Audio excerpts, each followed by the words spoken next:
Now, I came here today to talk to you about my climb of Mount Everest. But before I talk about Everest, I want to talk to you about a mountain called Cho-Oyu. Now, this is, again, there are no, there's no shortcuts to the summit. And I wanted to make sure I was climbing smartly to get to Mount Everest. Now, I want to tell you the story about Cho-Oyu for a couple of reasons. One is to demonstrate the impact of teamwork on success. But the other one is just to kind of explain a little bit about what's it like going up into these, what's called the 8,000 meter peaks. There's only 14 mountains in the world that are taller than 8,000 meters. Now, this is a very special line in the climbing world, and is what is affectionately known as the death zone. Dun, dun, dun, right? Very dramatic term, the death zone. But it is exactly what it says it is. If you go into the death zone for too long, you will die. Too long is really not that long. Too long is anywhere between 3 to 5 days. Even if you are in perfect health and you go above 8,000 meters into the death zone, you have food, you have water, you have shelter. Within 3 to 5 days, you'll be dead. The reason for this is that down here, pretty much at sea level, right, we have hundreds of thousands of cells, actually millions of cells dying in our body every single day.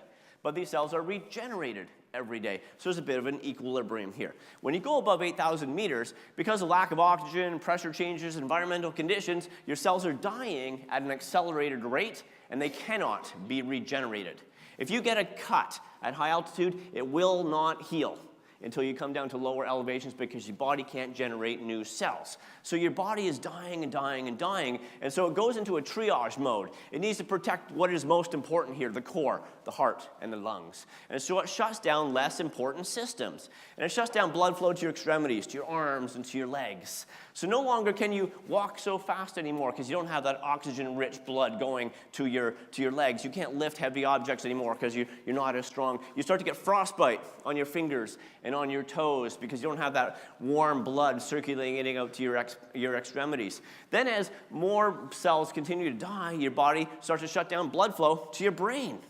You'd think this is pretty important up here, right? But really, down here is what is most important. So as it shuts down blood flow to your brain, you're no longer working on the top of your game here. You are not as smart as you were, a few minutes ago or an hour ago, whatever. Your thoughts become kind of cloudy. Your vision becomes kind of blurry. Your words become slurred. You kind of stumble around. You kind of lose your balance. You fall over. You pass out. And within 3 to 5 days, you've lost so many body cells, your body can't sustain life anymore. Pulls the plug. Heart stops. You're dead. So that's the reality of going above 8,000 meters. Now, Mount Everest is almost 9,000 meters, way into the death zone.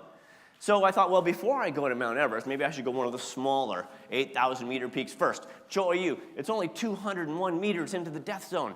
Right? If I get there and get out and everything goes well, then I've kind of earned my right to move on to Mount Everest.